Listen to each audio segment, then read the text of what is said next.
සියලු දෙනාම සාදරයෙන් පිළිගන්නවා අදත් අපේ වොයිස් ෆ්ලික්ස් YouTube channel එකට.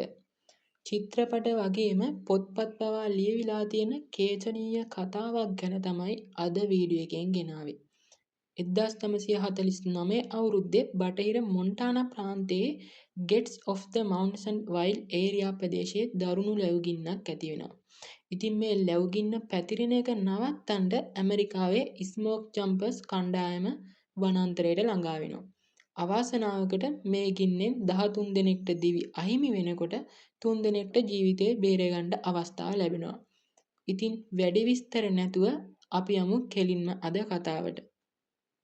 දිගටම මේ විදිහට වීඩියෝ බලන්න කැමති නම් channel එක subscribe කරලා තියාගන්න. වීඩියෝ එකක් දාපු ගමන් දැනගන්න bell icon එක all දාලා තියාගන්න.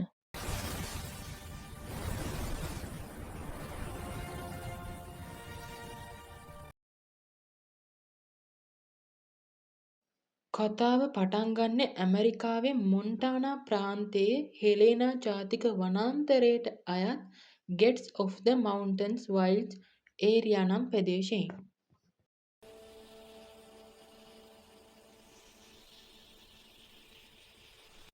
අධික වියලි කාලගුණේ වගේම සුළං හින්දා මේ වනාන්තරේ හිතපු නැති වෙලාවක ලැබුගින්නක් හටගන්නවා.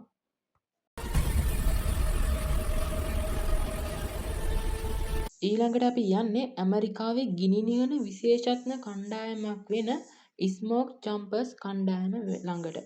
වෙනදා වගේම රාජකාරියක් එනකම් කට්ටිය සුපුරුදු ජීවන රටාව ගත කරමින් ඉන්නවා.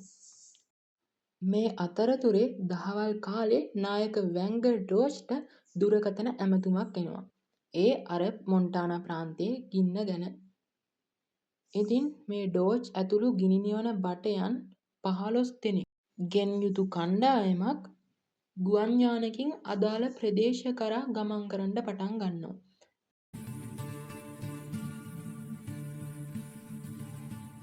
වනාන්තරයේ තැනක තවත් බටයෙක් මේ කට්ටිය එනකම් බලාගෙන ඉන්නවා. කණ්ඩායම අදාළ ස්ථානයට ළඟා වුණාට පස්සේ පැරෂුට් වලින් වනාන්තරයට පනිනවා.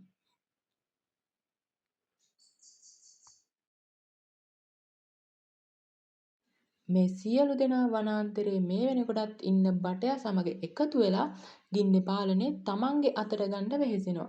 මේ 16 දෙනාම විවිධ උපක්‍රම යොදලා ගින්න නිවන්න කොච්චර උත්සාහ කරත් වියලි තනකොළ සුළඟ කඳු බෑවුම යන සුසංයෝජයෙන් ඉතා වේගයෙන් ගින්න පැතිරෙන්න පටන් ගන්නවා.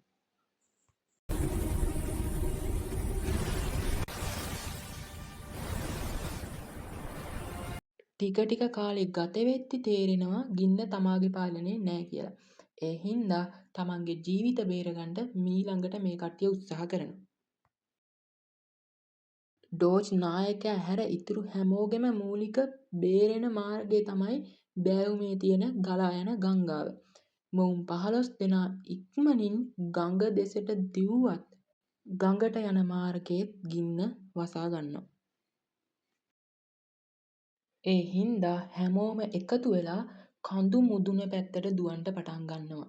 අවාසනාවකට ගින්න මොවුන්ටත් වඩා වේගවත් වෙලා බටයන් 13 දෙනෙක්ට මාරාන්තික විදියට ගින්නෙන් දැවිලා අවසන් මොහොතට මුහුණ දෙනවා. තවත් බටයන් දෙන්නෙක් ගල් මුදුනකට ගිහින් ජීවිත බේර ගන්නවා. ඉතින් නායක ඩෝජ් ගින්නෙන් බේරුනේ කොහොමද කියලා බලන්න අපි කතාවේ ඉදිරියටම යමු.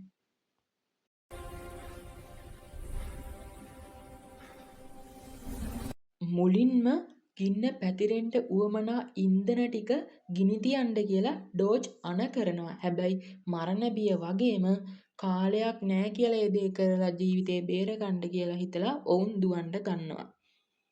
ඒ හින්දා ඩෝජ් එයාගේ ඉදිරියේ තියෙන ගිනි ගන්න පුළුවන් තනකොළ වලට වගේම ගස් වලට ගිනි තියනවා. ඊට පස්සේ ඒ ගින්නෙන් ඒ ටික හිස් වෙනකොට ඒ හිස් වෙච්ච ටිකේ එයා බිම දිගා වෙනවා. ඒ ගිනිගෙන ඉතුරු වුණ ටිකේ. මහා ගින්න එයාගේ වටේ තියෙන දේවල් ගිනි තියාගෙන ඉදිරියට ගියා. හරි විදියට කල්පනා කරලා නිවැරදිව අවස්ථානුකූලව හරි තීරණයක් ගත්ත හින්දා ඩෝජ්ගේ ජීවිතය බේරුණා.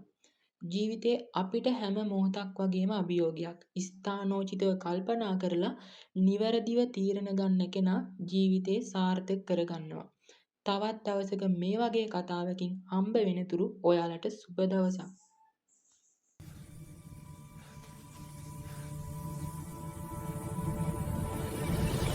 දිගටම මේ විදිහට වීඩියෝ බලන්න කැමති නම් channel එක subscribe කරලා තියාගන්න. වීඩියෝ එකක් දාපු ගමන් දැනගන්න bell icon එක all දාලා තියාගන්න.